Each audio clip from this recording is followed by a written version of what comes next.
Yay. Hello everyone, it's Raven. I'm here with Ethior and his ship, so tell me all about it, man. Um, this is originally began as one of Info's starship designs. You might remember it from an early review Tomino did on Info's Enterprise A. And this is like a really old thing. You'd have to look through the Mushroom Fleet archives to find it. Um, Right. I got the idea that the ship had become out of date when the new blocks came out and would be horribly underperforming in the new servers. So I decided to retrofit it. And boy, did I ever. Fair enough. Let's see.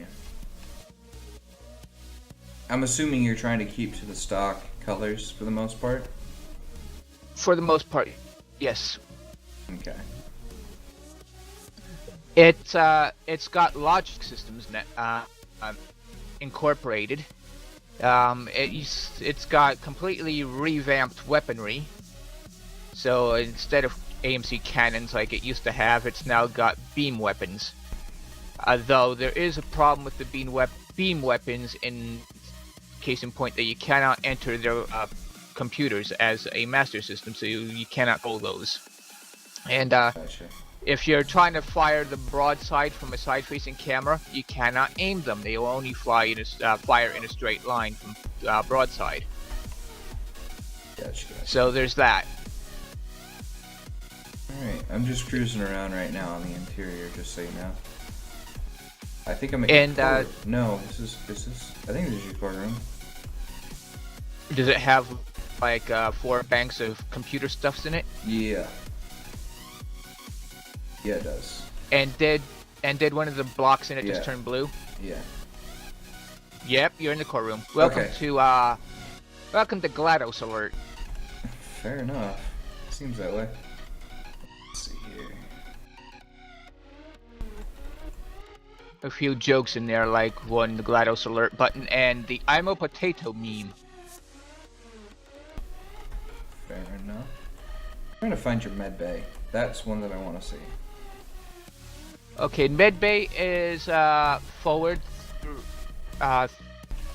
through the main door in the green ring and to the right. Okay, I would have thought it would be the red one, but that's just me.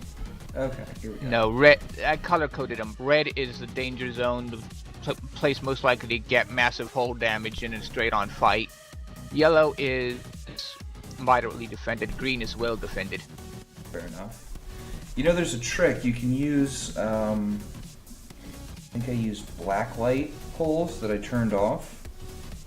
You know, while they're facing straight up. It takes a little bit of tweaking to get them to be turned off and facing straight up, but you can do it. And then glass corners, and it looked like IV poles. So just a thought that may even, bump this up just a little bit further. But it's not a bad little, I like it. It's a very Star Trek-y style med bay, we'll just say that, or sick bay. Considering the technology that they have. And the flashing lights are a nice touch.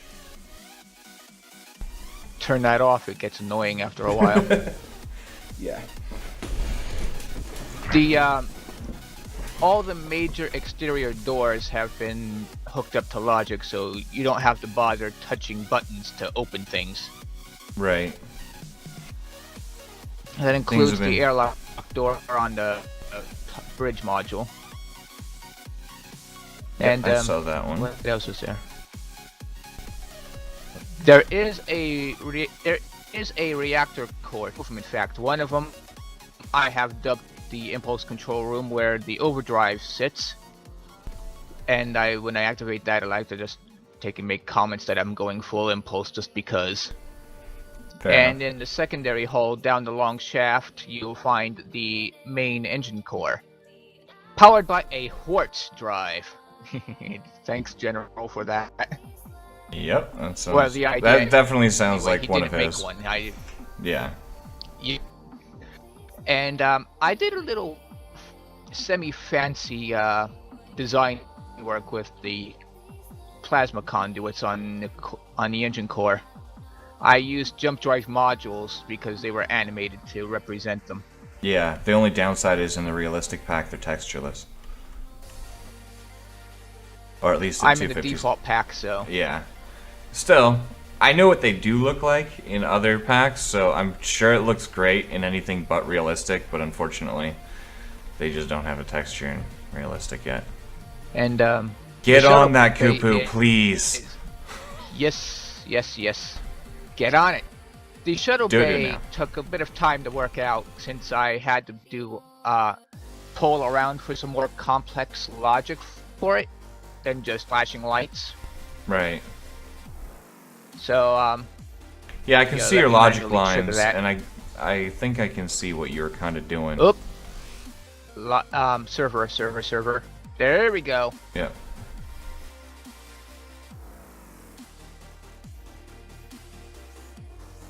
It's hard to see it, but docking block also lights up under there. Yeah, that actually reminds me of something I did for Osiris not too long ago. I made a interrupter clock for it, essentially for the exact same lighting sequence. Because he was looking to do something similar. I had to hook up an activator block to just under the doors themselves, because right now Logic does not let you activate that fancy lighting system just by using a docking beam on the bay door. Right. It doesn't work that way for now. I wish it did. Yeah, that would save me a lot of effort. Yeah. And the final major details are in the nacelle pods. All right. I took a page of the Enterprise's book and designed warp coils out of the hyper thruster thingies. Okay. Alright. With more jump drive things in there. And major features, it has ion enhanced shields. Its shield capacity is a little over 2.5 million if you include the ion effect, practically doubling it. So base capacity is 1.17 million. With the ion effect, that's over 2.5. Mm-hmm. And for a change of pace in something seldom seen in most ships, it's got polarized hull armor. So what did oh, that the do? effect. Yeah, it's got the effect that hardens up the armor. Yeah. I think it's punch through or something.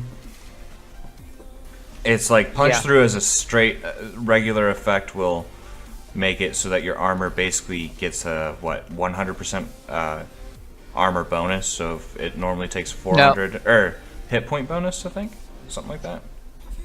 No, it's 30% okay. bonus cap, hard cap. Oh, okay. So you get an armor durability bonus of 30% above its normal rated. Right. So if something had normally 200 HP or 400, it'd be 520 at 30%. That depends on the armor rating of the hull block. Say since this ship is made mostly of hardened hull, and a hardened hull has a natural armor rating of 50%, you throw in the damage resistance bonus of 30%. On top of that, you get about 80% damage reduction. Yeah, actually, yeah, it's about 20%. Yeah, that makes sense. It's pretty nice. Actually, so it can take a little bit more of a beating. I think. Or something like that. I don't remember exactly. Me and numbers are not best friends today. Yeah. Well, if Calbiri wants to take and leave a comment about it in whether it's a diminishing return or something. Yeah. Because if it's additive, then it's a flat up 8% bonus if you use it with hardened hull. Right. But otherwise, the damage resistance bonus still means you have to put a tiny bit more effort in eating through the hull to get at the core. Yeah. That makes sense. So it's not exactly a paper mache model. Right, right. Alright. That covers it. Alright, well, with that, it's about the right time. I do have at least 2 other people to get to, so, yeah, thanks for bringing the ship by. And so this was Ethior, and the name of this ship one last time for me? Oh, it doesn't have a name. I just gave it a registry number. All right. NCC 98765, just because it was quick. Fair enough. Oh, and the really final detail, I left a dedication plaque on the bridge as a display module, crediting who originally built the ship and who retrofitted it. Like you're supposed to if you take somebody else's ship and start playing with it. If you're gonna do that, please, like this, original hull, retrofitting, or original blueprint and, you know, refit, whatever you want to do. Credit yourself as the refitter, but if you're building off of somebody else's original design, credit them for the love of God. Thank you for that, Ethior. PSA from the Mushroom Fleet admins. All right, well, with that, thanks everybody for watching, and as always, we'll see you again next time.